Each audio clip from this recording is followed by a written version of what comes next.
Wasn't that so much fun? Ritis can hardly contain her excitement as she seeks a similar reaction from Melanie. Sure, Melanie croaks, her face a sickly shade of green. The custom supplement has worn off completely. Ritis turns to you and carries on, oblivious. Wasn't that just the greatest? You, however, are a bit worn out, as your mid-voyage teasing of Melanie prompted her to wring you like a rag. Your first order of business should be a sweep of the island to ascertain the dragon's whereabouts. Tread carefully, as danger lies in the unknown. A road stretches west from the docks, suggesting the presence of a house or settlement at the other end.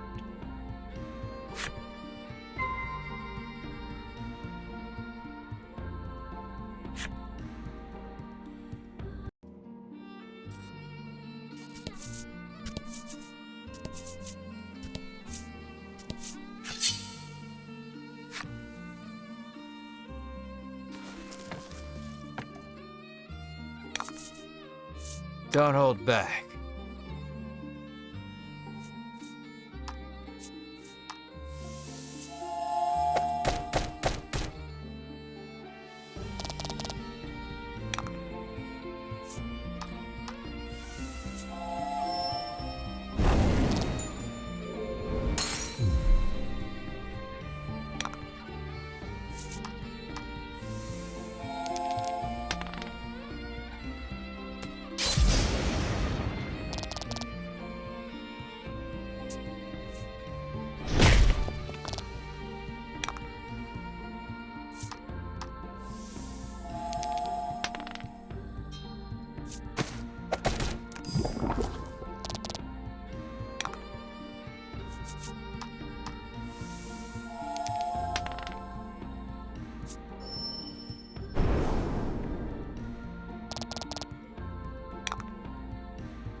Large boulders block the path before you. Alas, you must turn back. Looks like it's too early to come this way.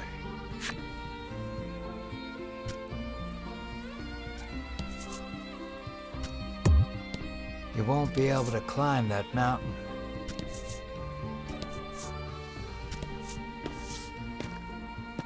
You take the lead, taking in the island's scenery. It all looks unsettlingly familiar to you. A white-hot streak of pain shoots through your head, feeling as though your skull will split in two. You grab your head as if holding it together and drop to your knees. The searing pain erases any hope of recalling the memory that felt primed to return to you. Beads of sweat are pouring off you now as you struggle to keep your head in one piece. Drink this, Bruno insists, offering you a bottle of headache curative. You greedily drink it down, desperate for relief. The pain begins to ebb, and you hurriedly resolve to press on.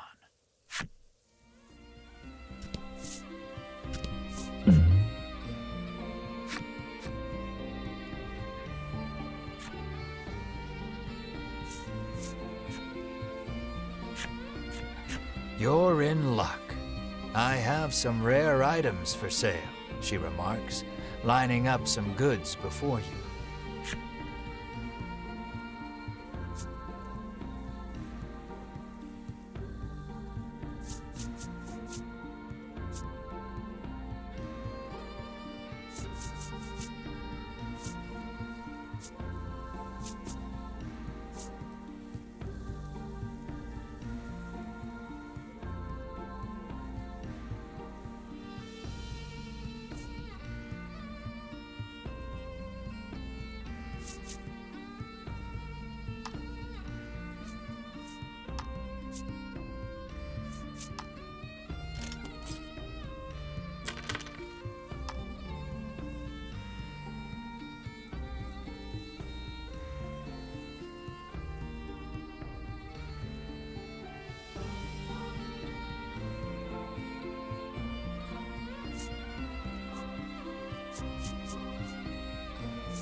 She begins closing her shop, saying she needs to stock up on wares again. It seems you won't be able to do any more shopping here.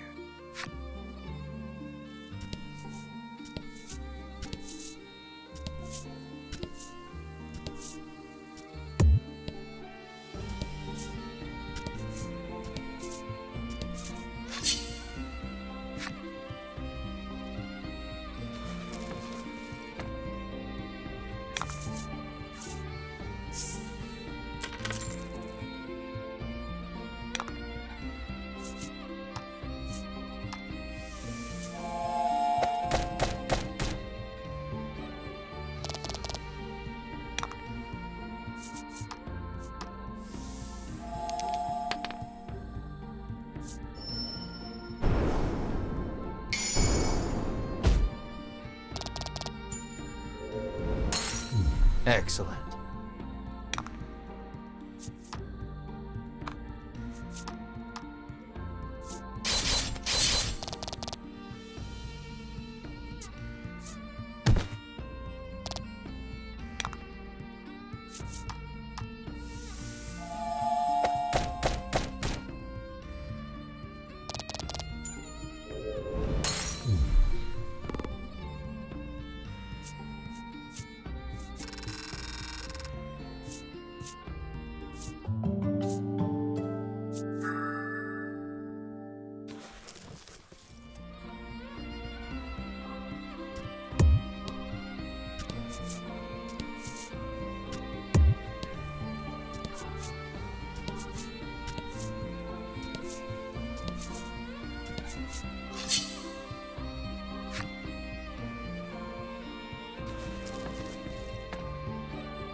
Friends get swept up in the tornado.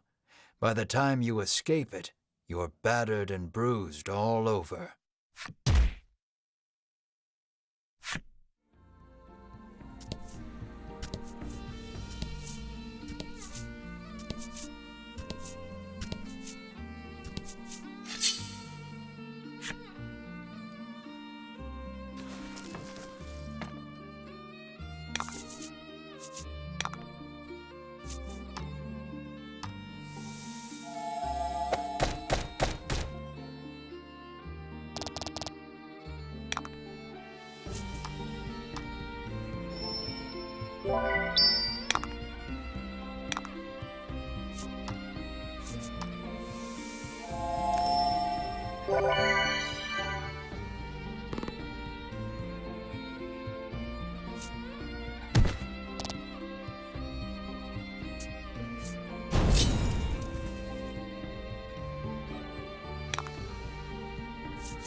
And fight.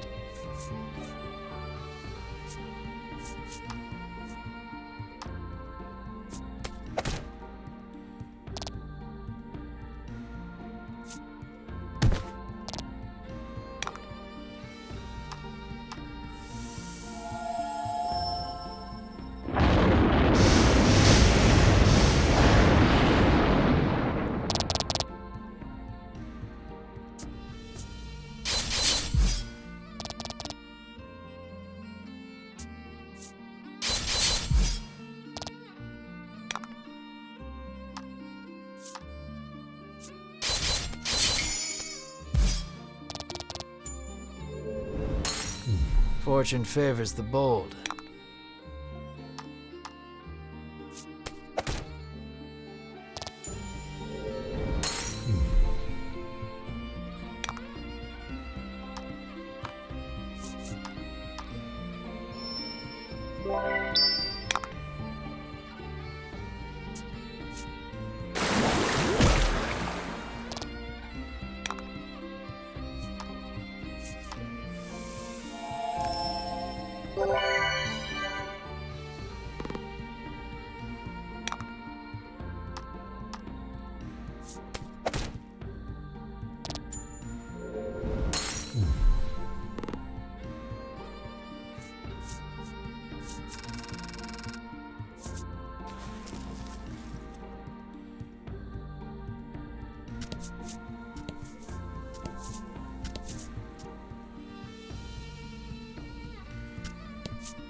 After a time, you happen upon a village.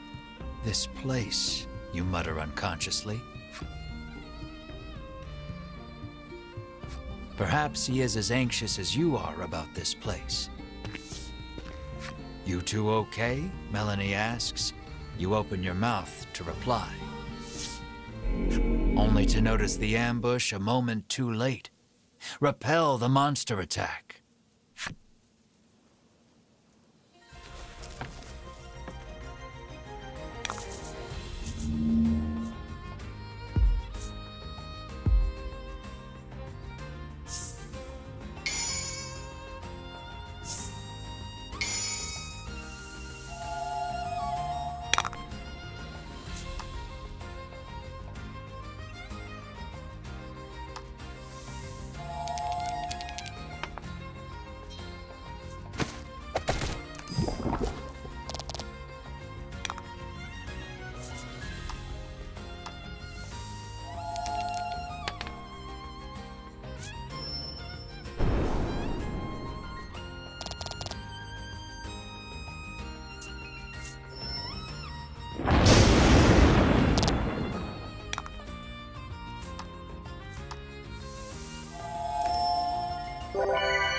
Fortune favors the bold.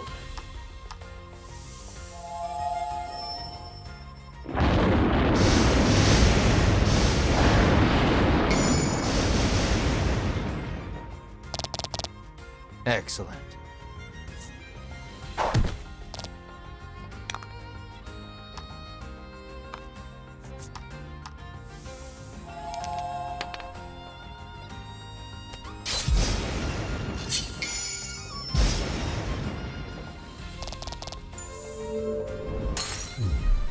Fortune favors the bold.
Fortune favors the bold.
Let's do this.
Don't hold back.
5.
Excellent.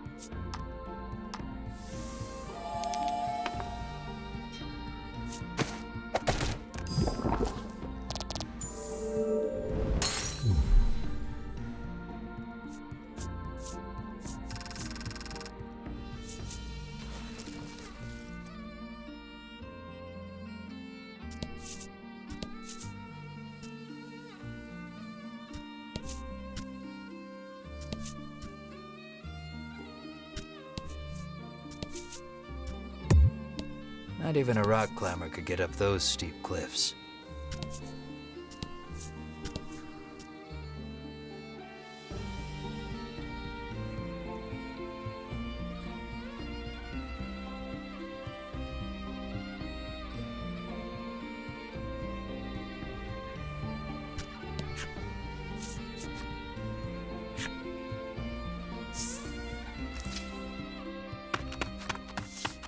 You are accosted by a man the instant you set foot in the village. "Medicine, please," he begs. His eyes are glazed over, and his general demeanor unsettling. Should he really have medicine? You give him a glimpse of the medicine. "Nothing in this life is free," you sneer. Your callousness is swiftly punished as the medicine slips from your grasp and clatters to the ground. The man runs off to who knows where, making noises that can only be described as inhuman. You and the party resolve to continue exploring the village, despite the unsettling encounter that just occurred. Something is askew in this village. It would be best to proceed with caution until you can determine what is happening.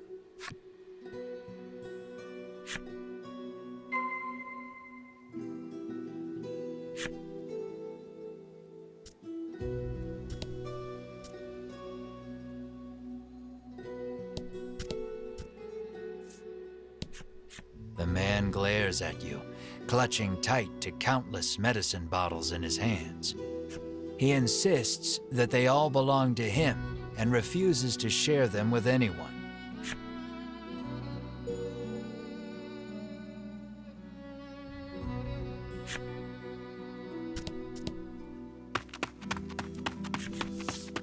Another villager approaches you. Though his speech is slurred, the demand remains the same: medicine.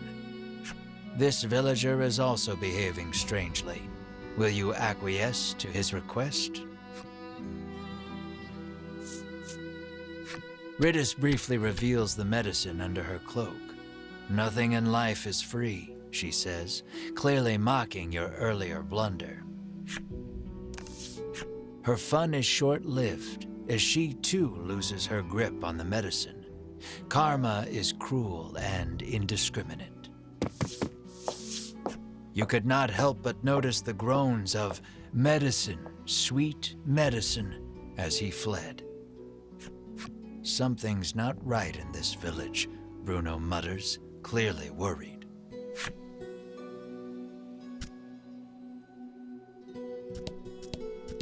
You hear a panicked cry up the road.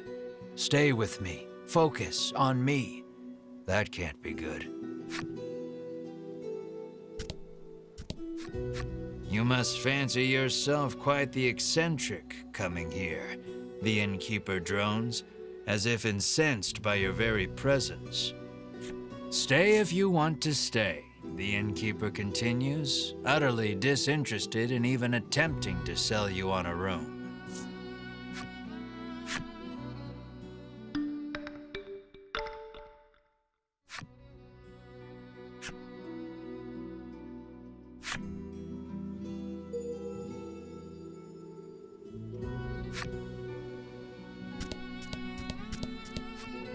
Welcome. 100 gold pieces will get you wherever you're headed, the master says as you set foot in the carriage shop. You will be instantly transported to any location you've previously visited. Travel for 100 gold pieces?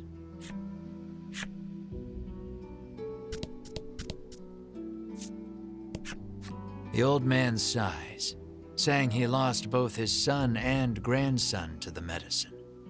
Not wanting to be the only one left behind, he lifts the bottle in his hand to his lips and gulps it down.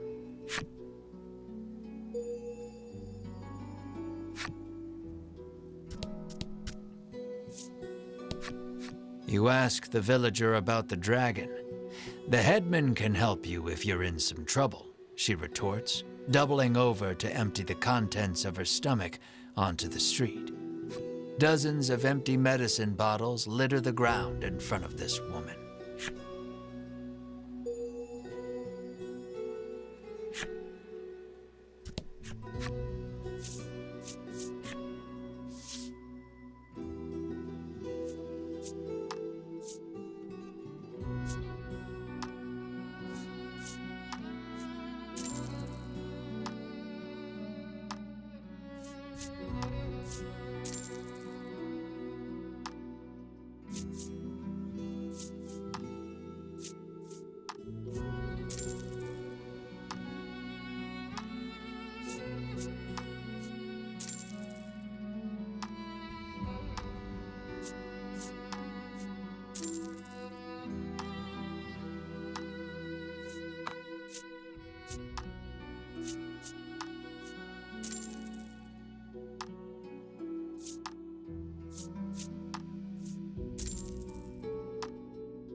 You arrive on the scene to find a man collapsed in the street, convulsing.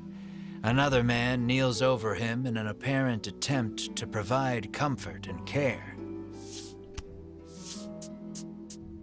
The nobleman wears impressive white armor befitting a knight. He continues talking to the fallen man as he provides emergency care. Seeing the knight's devotion makes you feel a bit like a putz for doing nothing.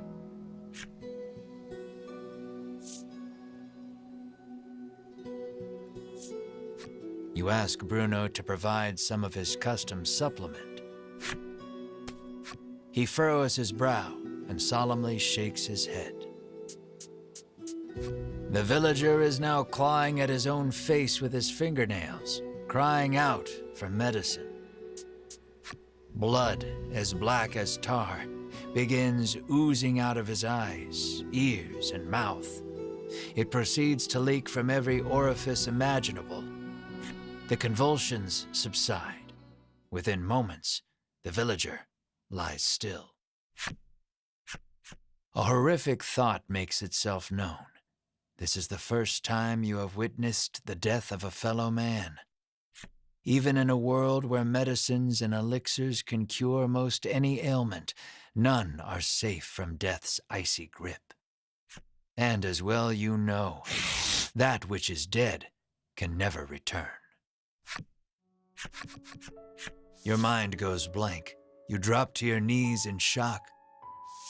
Melanie clamps her hand to her mouth, stifling a scream.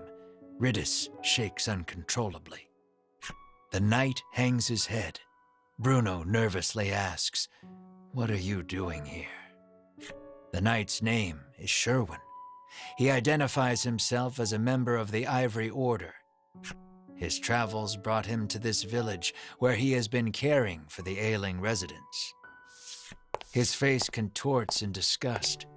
If not for these foul drugs, they would be healed. He spits and takes his leave. Bruno gazes upon the villager's corpse with a look of apparent realization.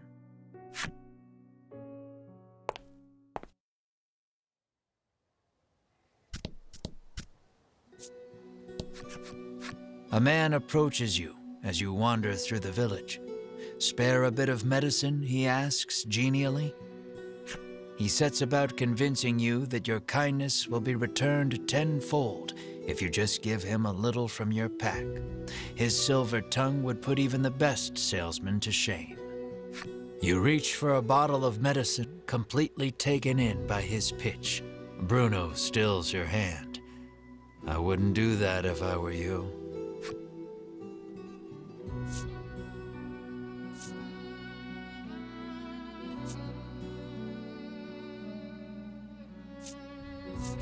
"Why do you want it so badly?" you ask, affording him another opening. he gladly takes it. He first came in contact with it as a child. His parents paid him no mind.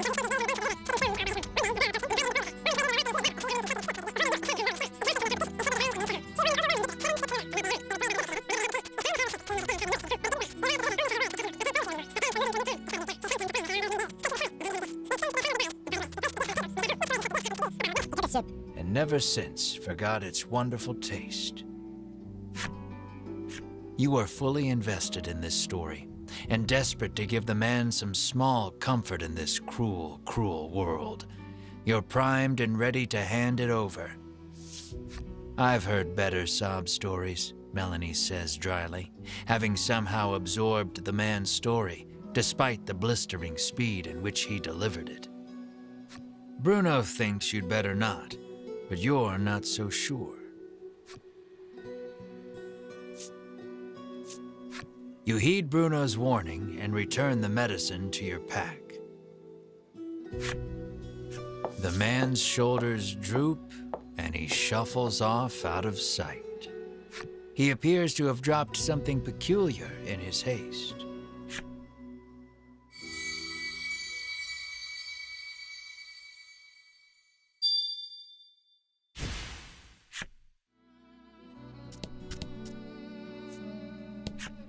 You had best get out of here quick, she cautions you. If you stay here, then you too will, she begins, then suddenly starts cackling.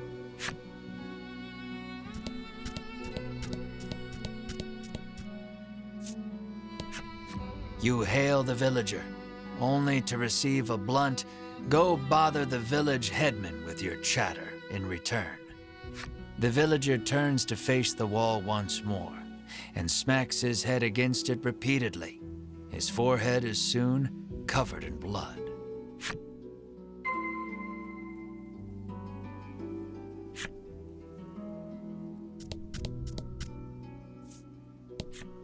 This cursed island is separated from the rest of the world, she mutters from the ground.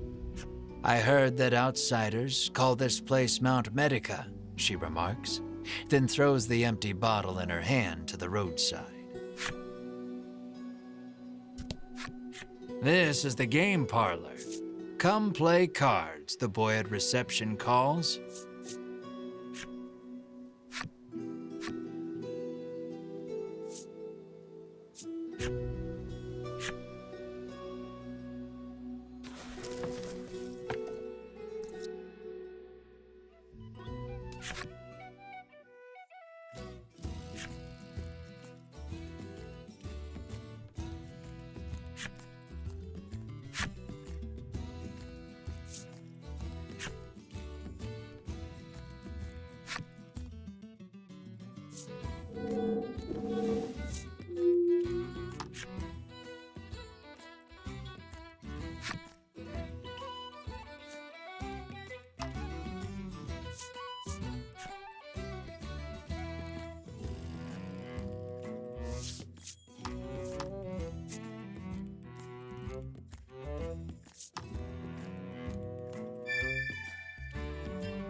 Good job.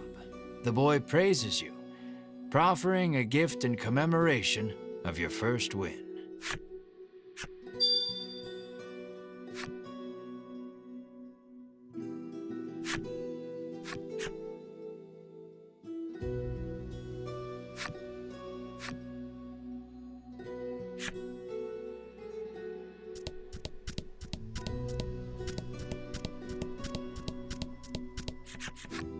You knock lightly on the door. An elderly man opens it, beaming at you. He announces himself as Selfor and beckons you inside. Might he be the headman you've heard so much about? Ask me anything you like, he offers. Selfor receives your party, for whatever reason, rather graciously. He could well be a font of knowledge. What will you ask him?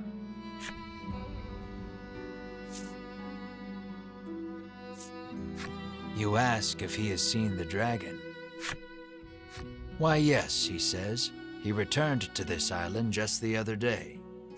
Oh, but don't worry, he continues. He hasn't caused us too much trouble.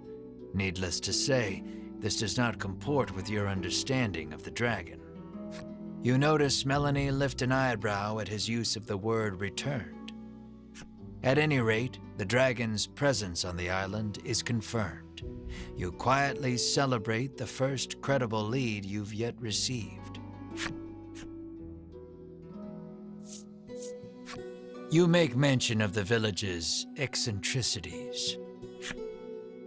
Selfor informs you that the island indeed suffers from an extreme shortage of medicine.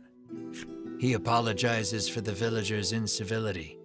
Consider it the price to pay for making the world a better place, he adds nonsensically.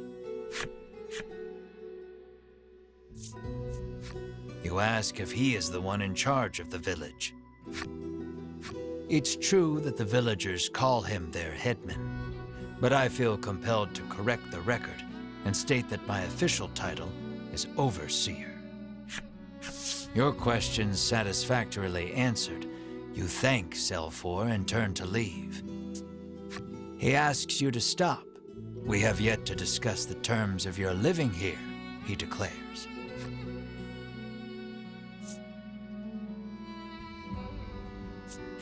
You explain that you are only here to pursue the dragon and have no intention to stay. Selfor begs your forgiveness for thinking you were newcomers. It's perfectly understandable, though, what with the non-match among you, he says with a sneer. What does he mean by that? Melanie asks you, unable to grasp the old man's intentions. For reasons unknown, you feel the blood drain from your face. Your breathing grows ragged and you break out in a sweat.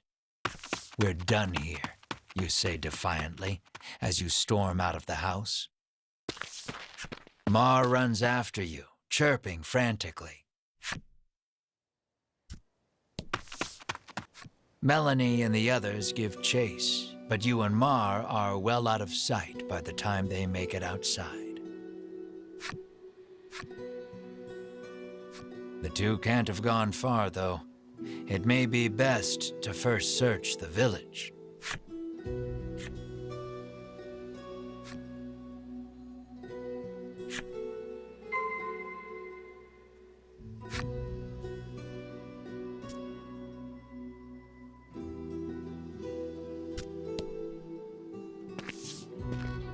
Melanie and company find you standing in front of a house. She can't quite make it out, but it sounds as though you're saying to Mar, "This place is..." Melanie calls out to you, prompting you to blurt out, "Sorry, just had a bad stomachache back there," in your characteristically glib manner.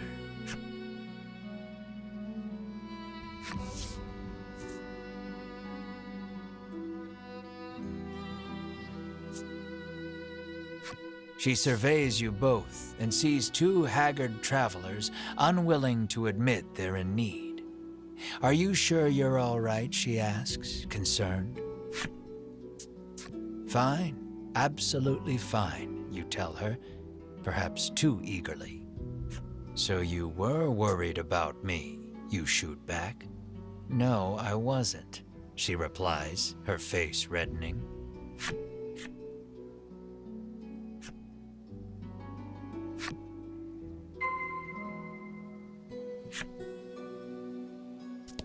There isn't a soul about. The house is surely abandoned. You spot a familiar-looking mage on the village streets. Winifred takes no notice of you and ducks into the apothecary. So, the Ivory Order buys their medicine just like everybody else, you muse to yourself as you prick up your ears and listen carefully. Winifred and the apothecary speak in hushed tones. You'd guess it's an order for special medicine, but you can't make it out. Alas, she's just buying the usual stuff. Nothing remotely interesting about that. Though her presence suggests that other members of the order might also be in town. With no desire to run into them, you make yourself scarce before she catches sight of you.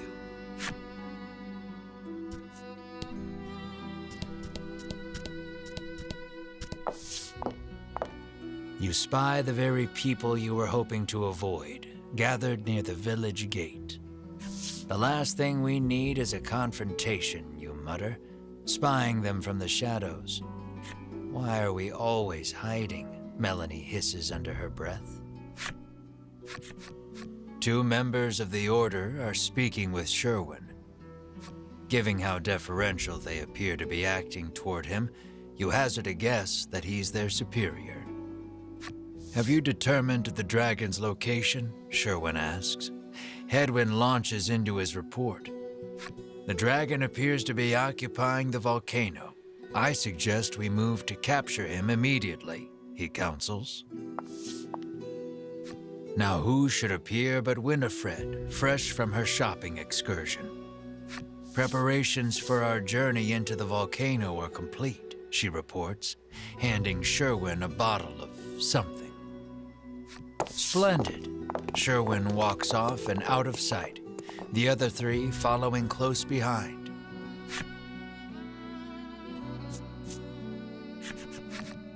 Lucky for you, your hastily improvised hiding spot afforded you valuable information on the dragon. Yet their conversation raised as many questions as it answered. There was talk of capturing the dragon. Melanie picked up on the incongruity as well.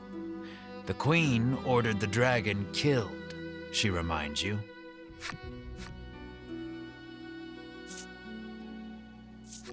You know that the dragon is lurking in the volcano, but you haven't a clue how to get from here to there. Isn't it that mountain with all the smoke pouring out of it? Ridis asks, pointing westward. Why, yes.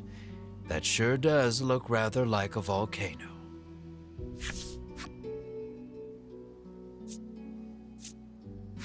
The medicine bottle Sherwin received is probably related to their journey into the volcano somehow. Bruno recalls seeing a bottle much like it once before. He says it contains flash freeze, which can chill most anything. Maybe that's what Winifred bought at the apothecary, Bruno continues. You narrow your eyes. You three have no right being this helpful, you think? Mar pinches your cheeks without warning. You yelp in pain, which at the very least crosses dreaming off the list of explanations. Returning to the matter at hand, it's clear what must be done. You'll have to get your hands on some flash freeze if you hope to enter the volcano.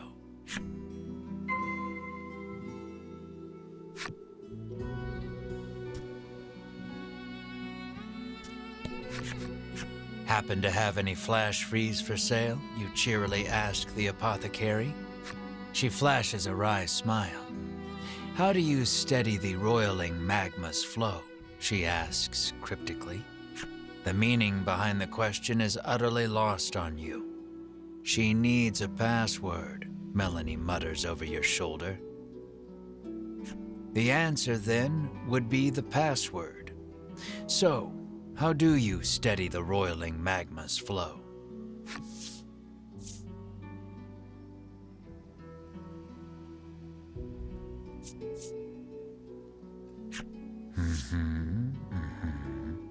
She mutters softly. Alas, no. She pulls out her wares, but what you need is not among them. Your password merely granted you entry to the apothecary.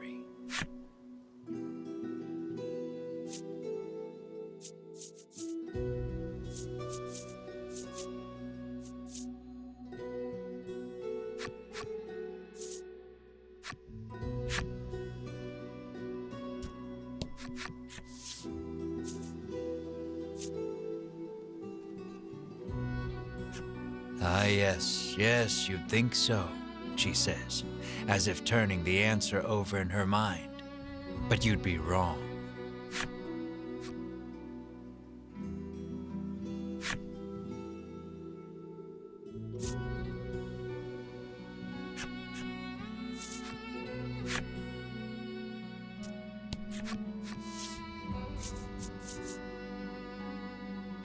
The old woman rolls her eyes, suddenly looking defeated.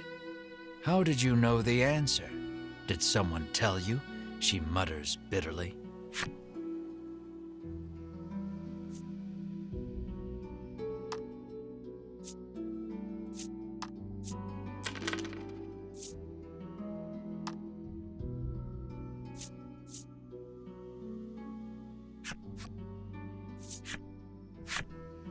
You've managed to crack the code, and a bottle of flash freeze is yours.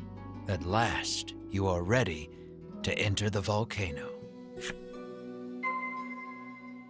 You've got a long road ahead of you, so you had best be prepared.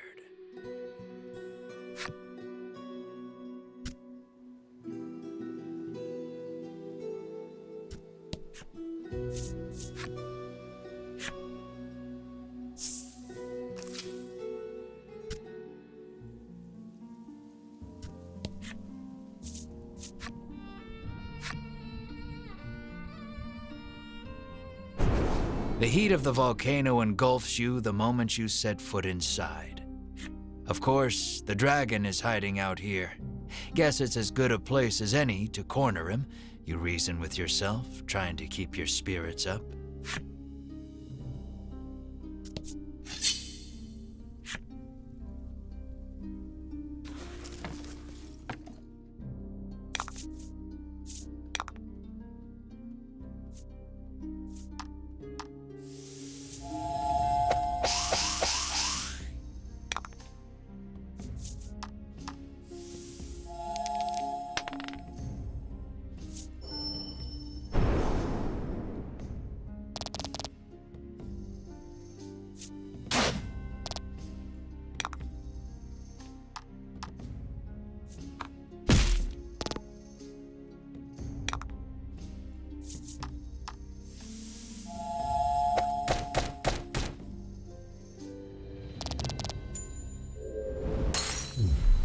You did great.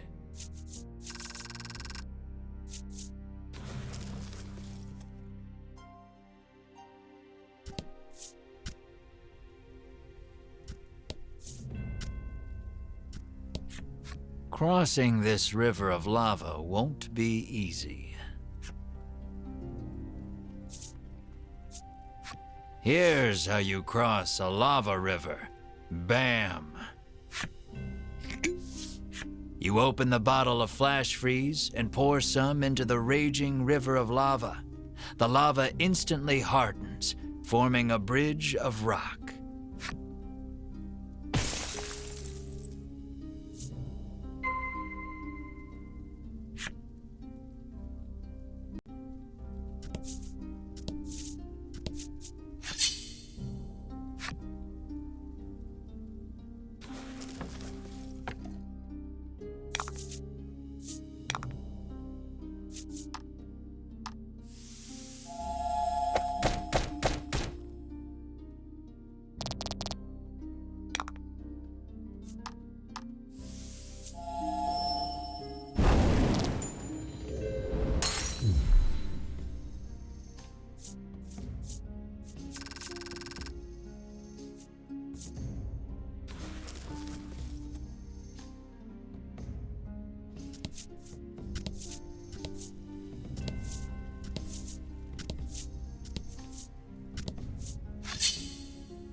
And fight.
Oh?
Excellent.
You did great.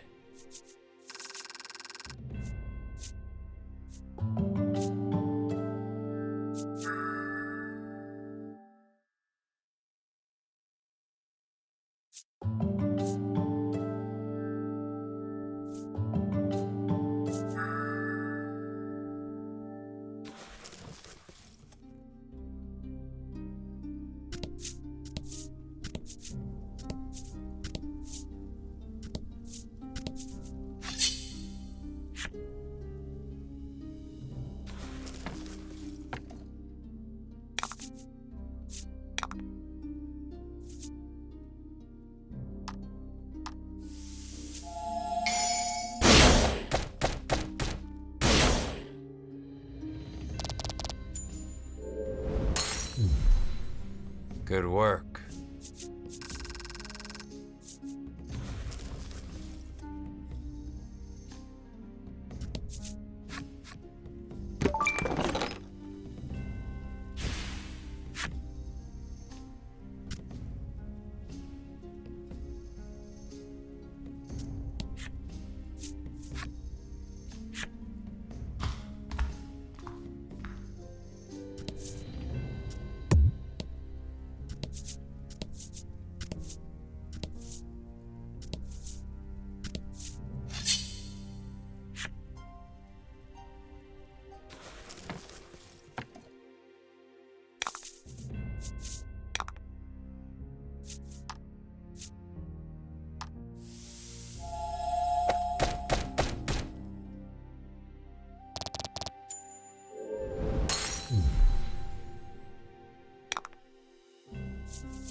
That was lucky.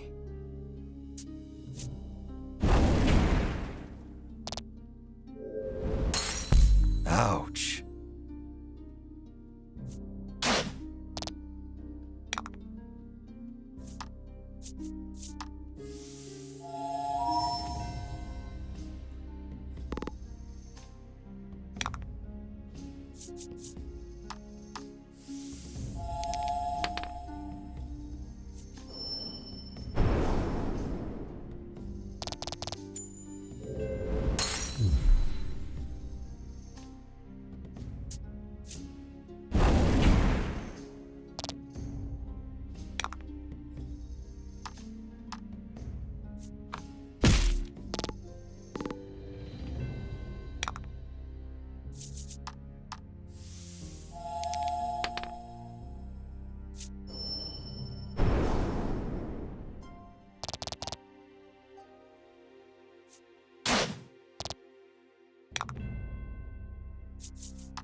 A jet of lava erupts from the ground before you.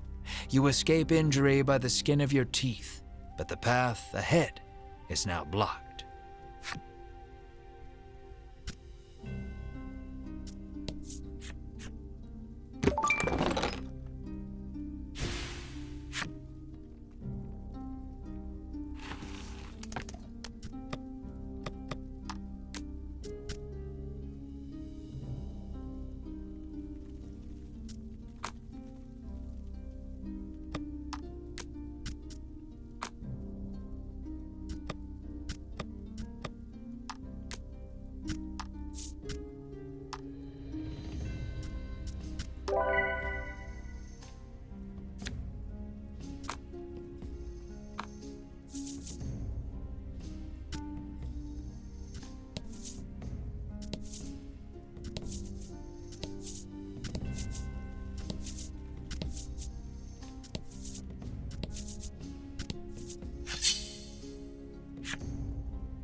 Nice work.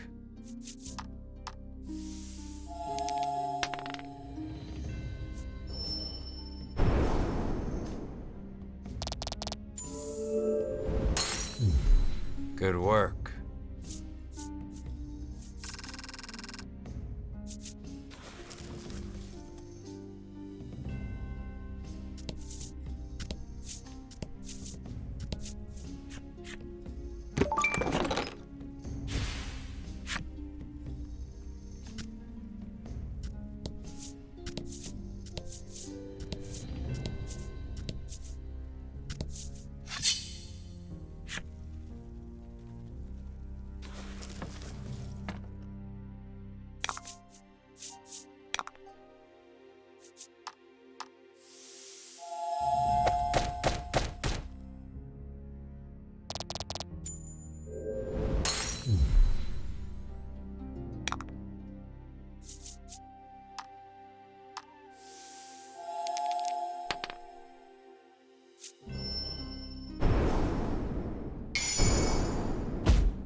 You did great.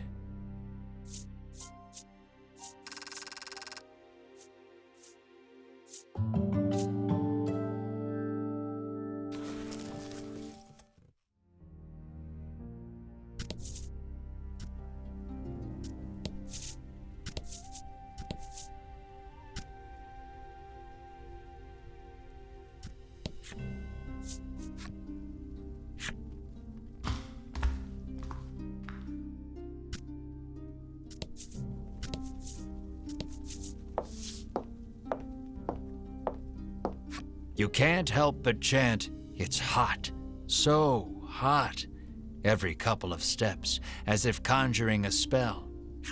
You're just wasting energy, Melanie chides. Perhaps you could stand to learn a thing or two from her rational approach. Bruno seizes on the moment. "Yeah, this isn't even worth whining over," he says, flexing at you. "It is way too hot for this," Melanie screams, forgetting her own advice.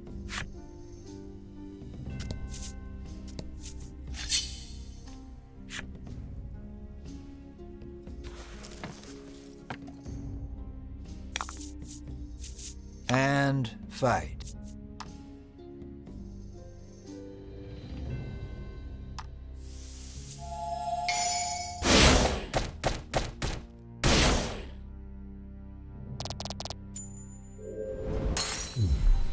Nice work.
A wave of lava rushes past you, leaving a pile of boulders in its wake.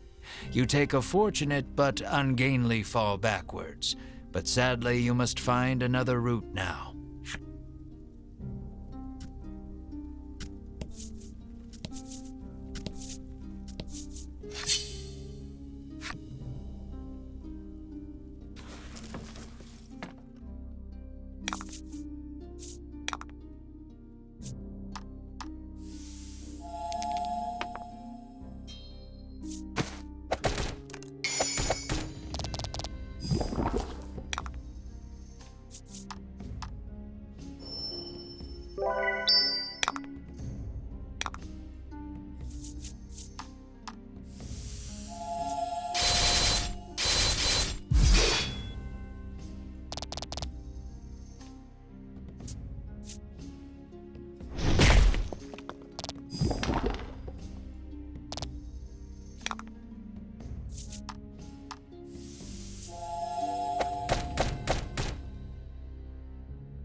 Just as you're about to faint from the oppressive heat, a heroic voice calls out to you.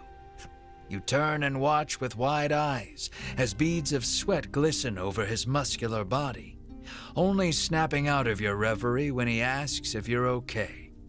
According to the man, conditions will only worsen from here on out. He offers to lend you a comfy sleeping mat and blanket to rest with before continuing your journey.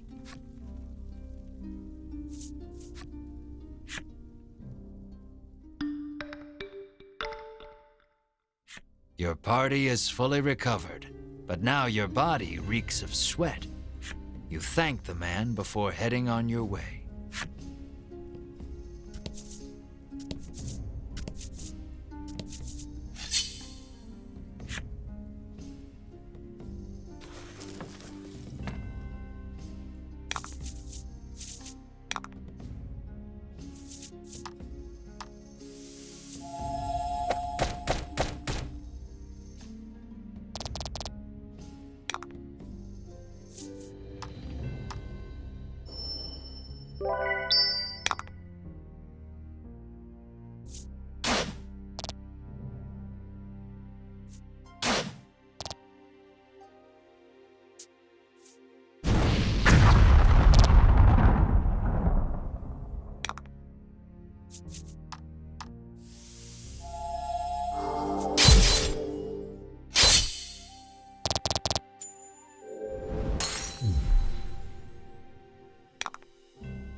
Don't hold back.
And fight.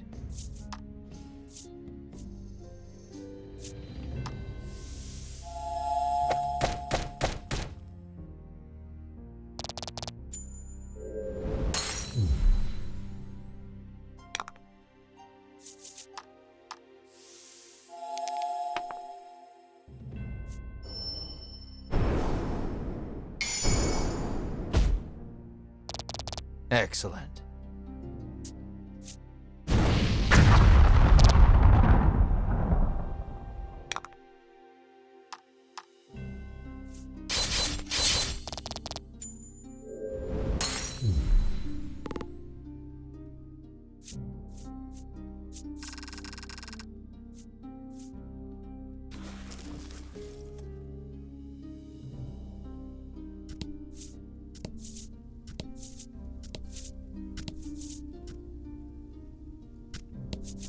You've spent so long in here, even I'm starting to sweat.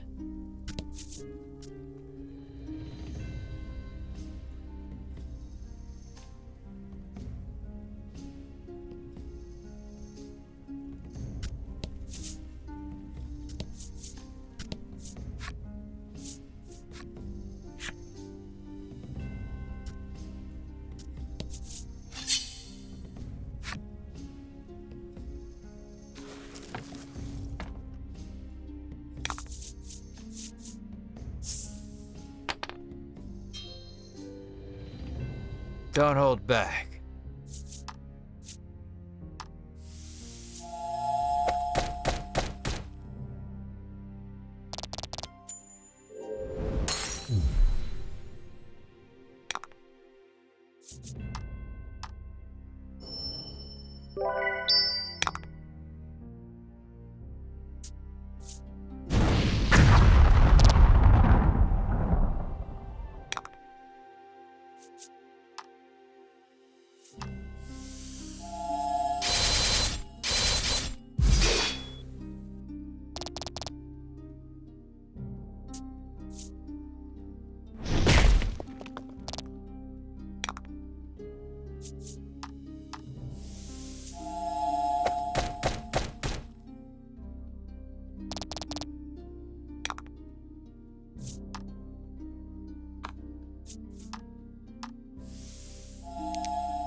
Nice work.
Oh?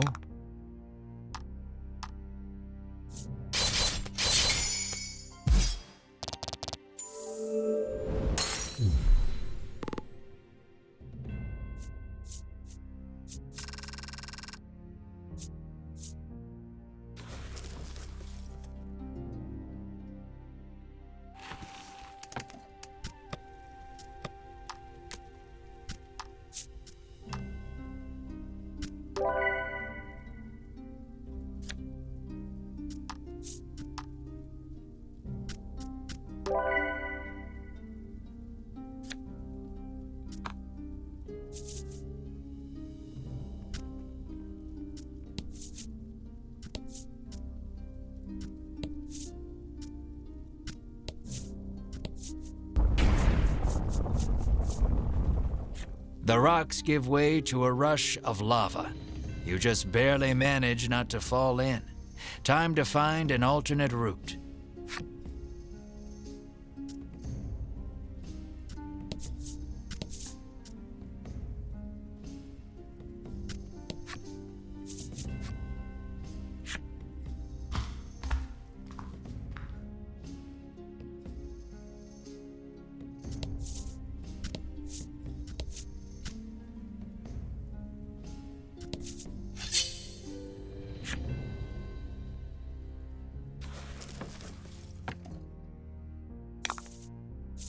Don't hold back.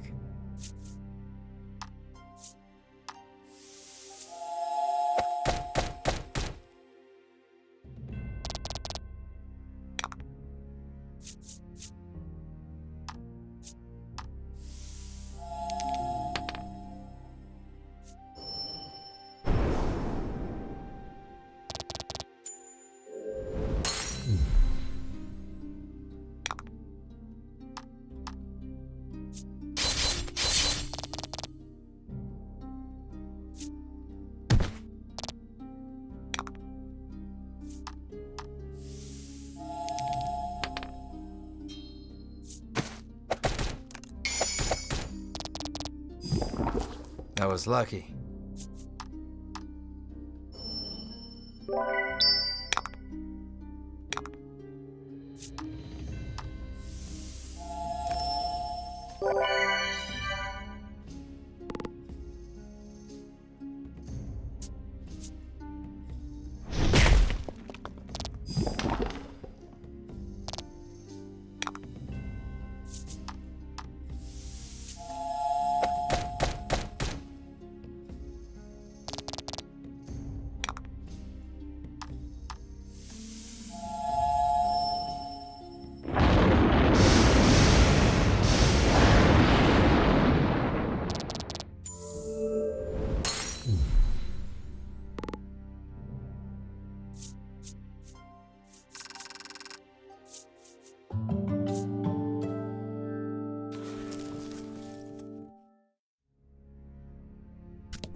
A clump of familiar white outfits comes into view. You've caught up with the Ivory Order at last. We shall be the ones to fell the dragon, you proclaim loudly to no one, apparently, for the Order pays you no mind. At your persistence, Winifred requests, please do not interfere with the dragon's capture, clearly annoyed. As you all suspected, they have no intention of following the Queen's orders to slay the dragon. What will you do with him once he is yours? Melanie asks forcefully.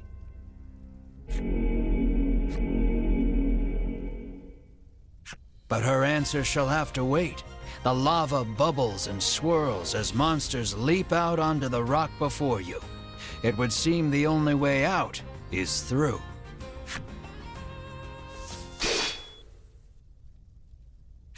In a flash, Sherwin's blade cleaves one in two.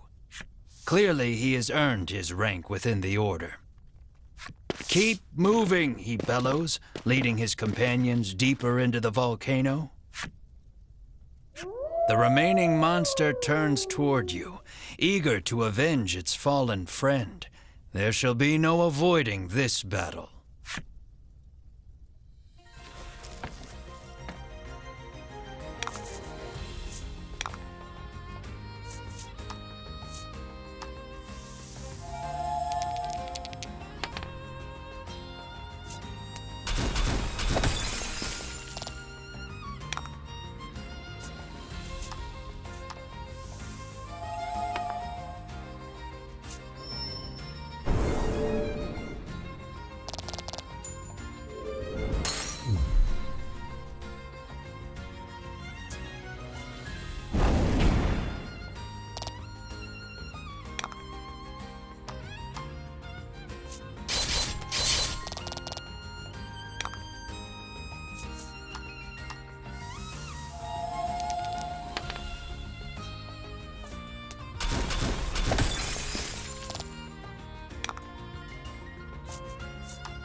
Congrats.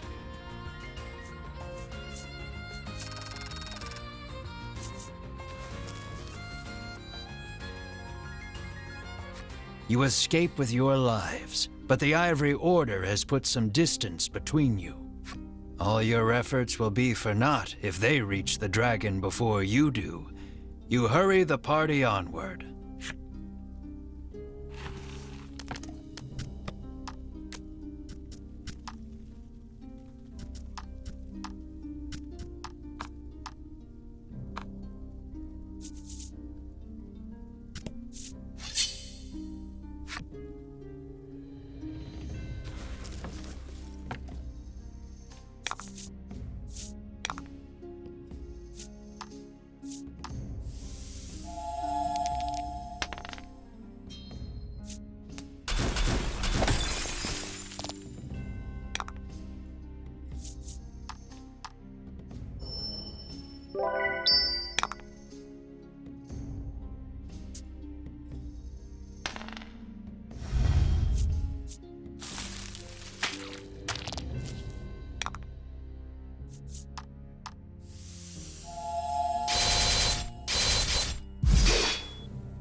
A deafening roar greets you as you set foot on the summit. The dragon must be close.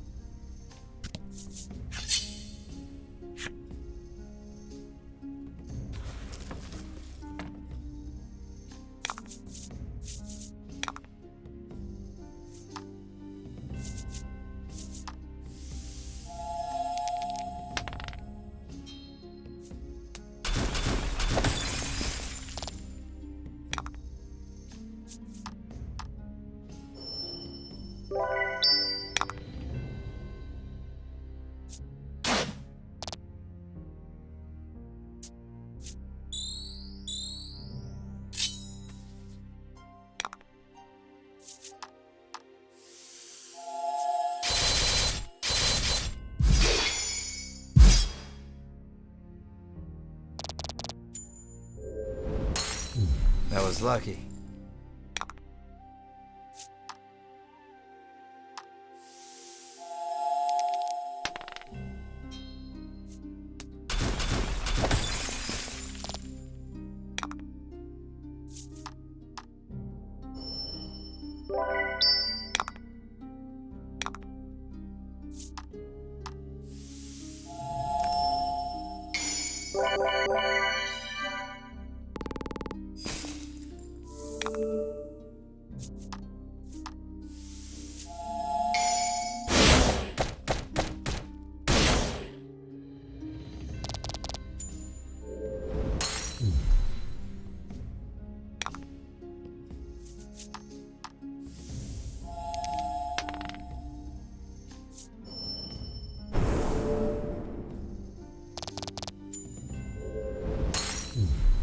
Good work.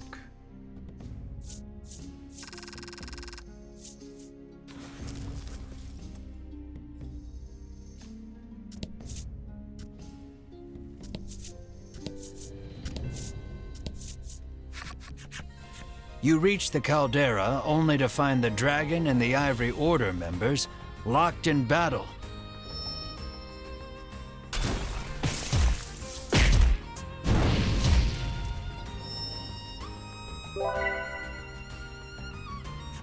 Their teamwork is impeccable. With each strike, they drive the dragon further back. Vince is doing everything he can to protect the dragon, but nothing can slow Sherwin and company's advance. The Ivory Order approaches the dragon, quite sure of their victory. They shall have their quarry at this rate.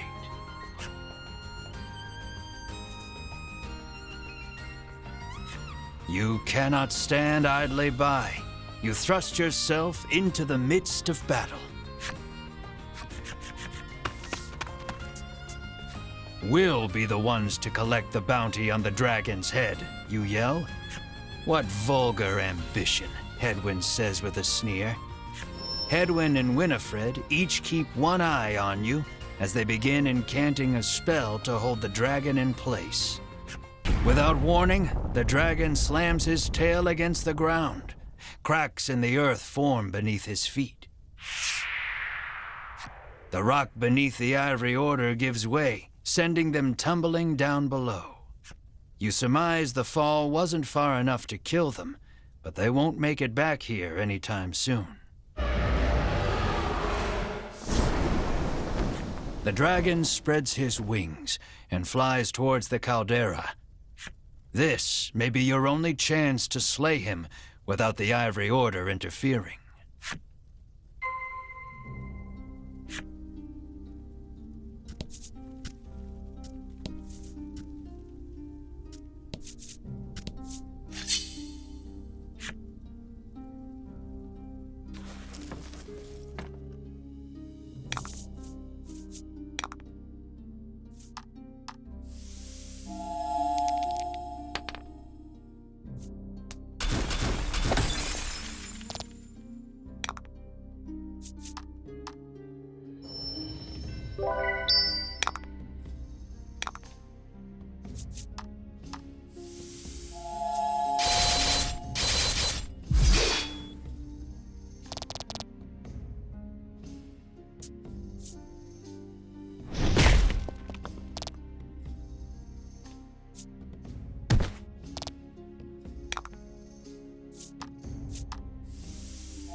That was lucky.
fight.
The dragon sits perched on the edge of the caldera. You eye him warily, shouting, "There's nowhere left to run." He lets loose an intimidating roar, but you and your party stand tall, unbowed. Victory is within reach. You have never felt more ready to slay a creature in your life. You draw your sword and charge, blade raised and ready to strike. In an instant, his bodyguard appears before you. You can see the bloodlust inside him as he stares you all down. He looks upon you and sees only greed. "Fools," he shouts. "You shall not be stopped. You have your reasons for wanting the dragon dead, and they are enough. They are everything. This conflict is inevitable. You heave your sword toward the enemy, come what may."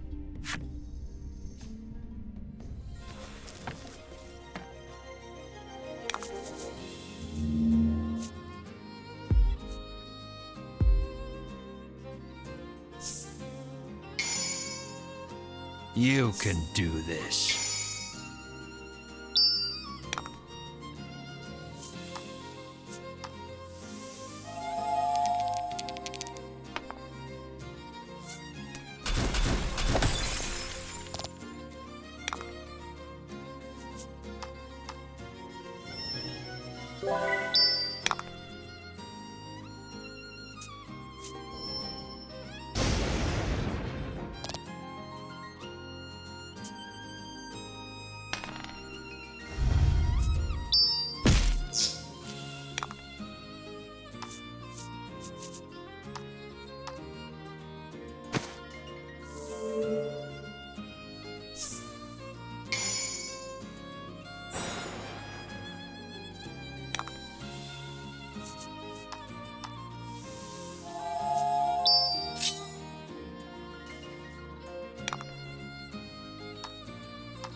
Vince falls, his face covered in blood.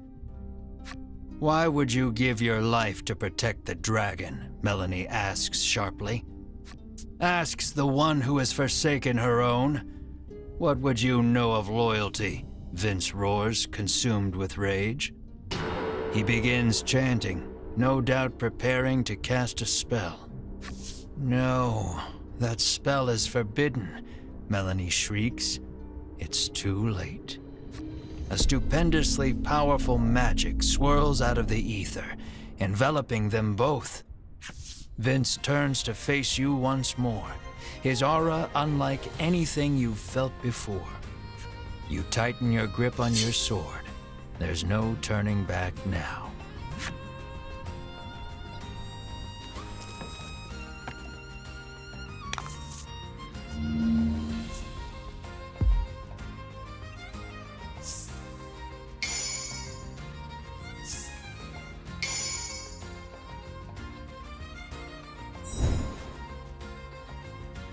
Vince adopts a sweeping stance between you and the dragon. You'll have to deal with him first if you hope to attack your quarry.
The battle has been won.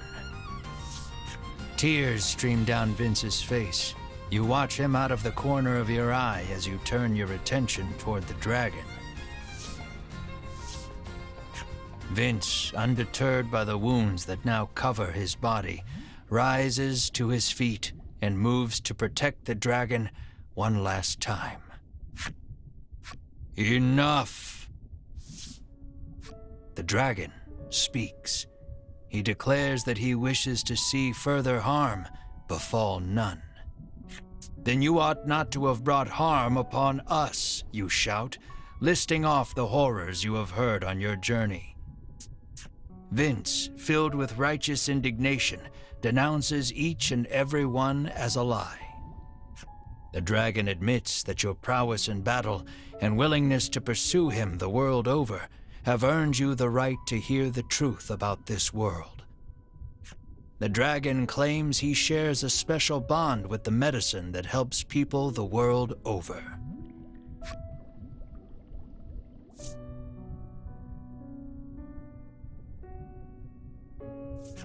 Everyone in the world drinks this medicine as though it were water. Taking this medicine heals all wounds and cures all ills. It is a crutch that humanity can no longer live without. The primary ingredient in this medicine is dragon tear.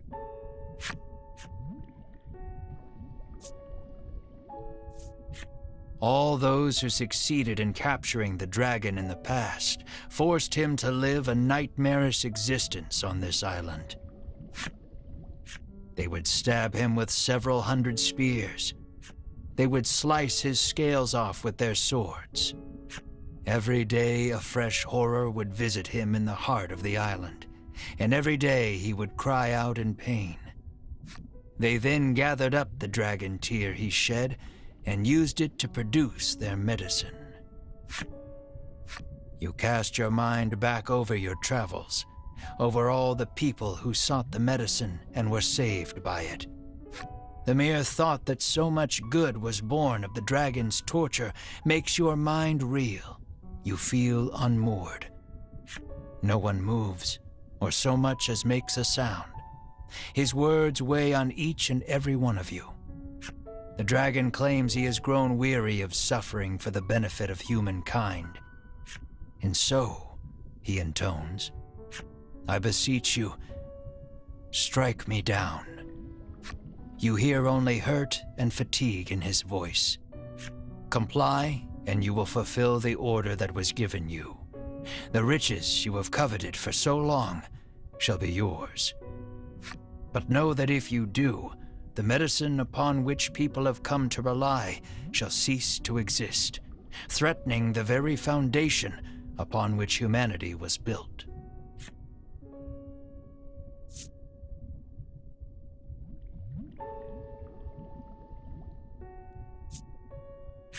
No matter the consequences, you resolve to complete your quest and slay the dragon. You adjust your grip and move to strike the dragon down once more.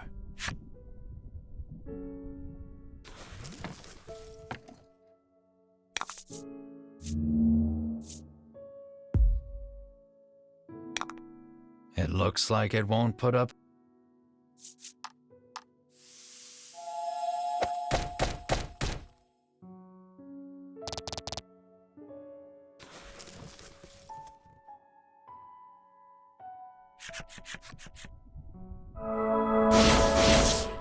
Out of nowhere, a burst of magic crashes over the entire party, rendering you unable to move.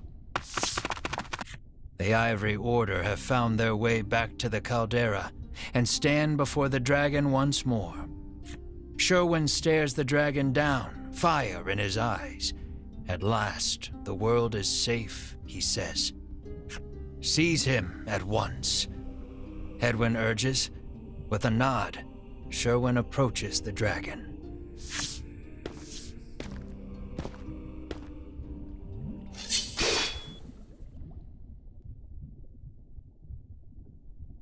In one motion, Sherwin unsheathes his sword and cleaves the dragon in two.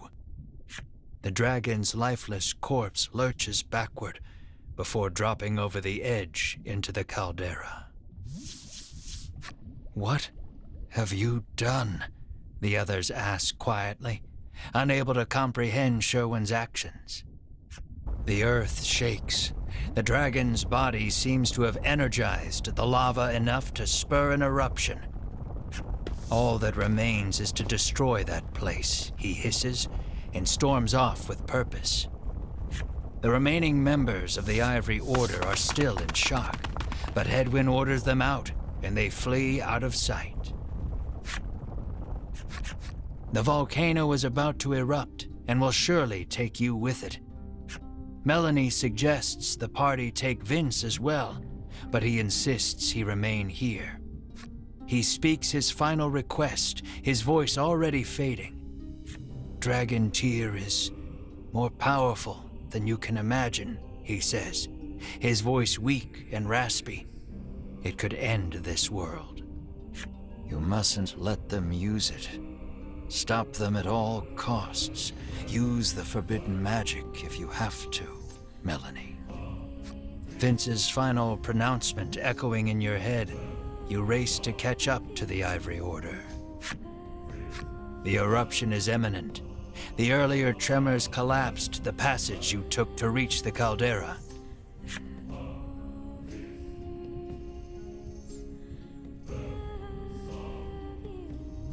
Follow the other passage out and escape before it's too late.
About the enemy.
That was lucky.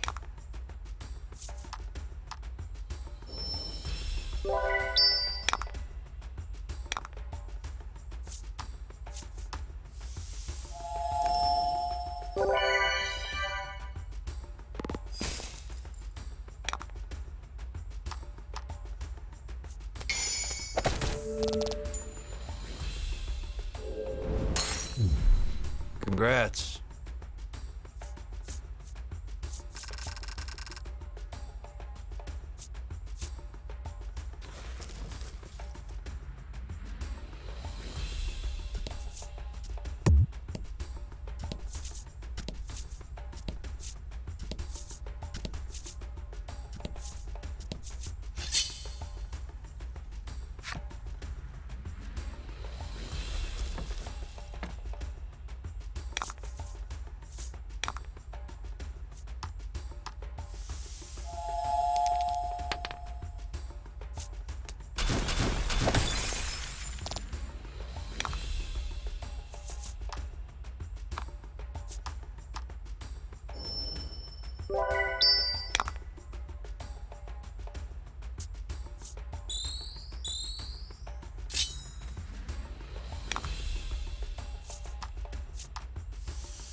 Oh?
Congrats.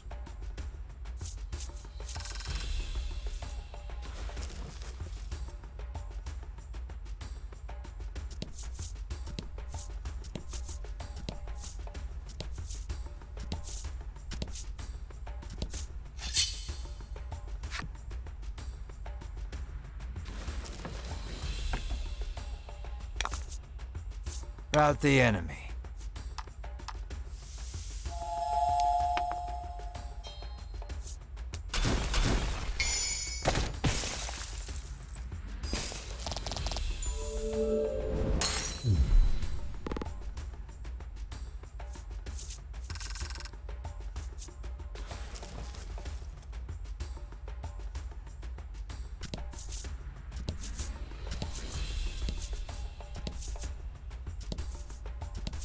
Take your time.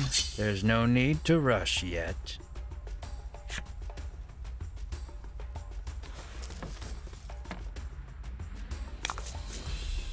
And fight.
Rout the enemy.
Rout the enemy.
And fight.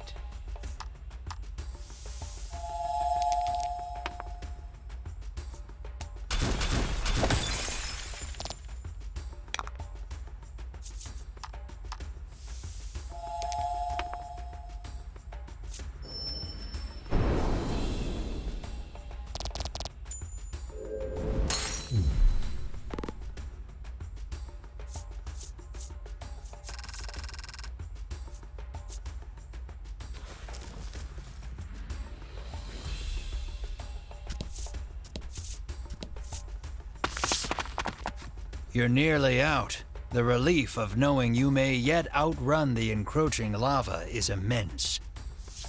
And short-lived, as monsters burst forth from the lava, blocking your escape.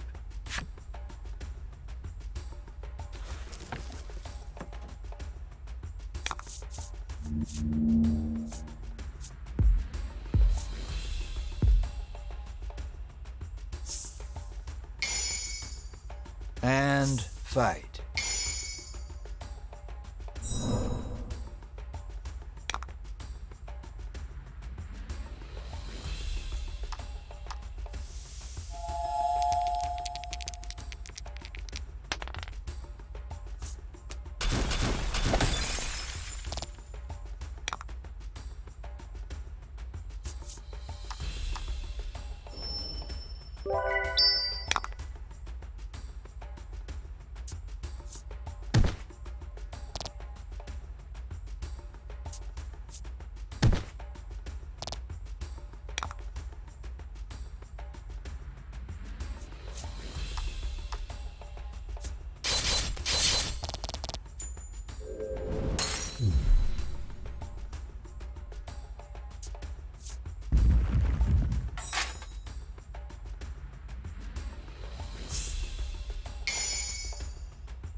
That was lucky.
You race out of the volcano, the monsters scarcely having hit the ground behind you.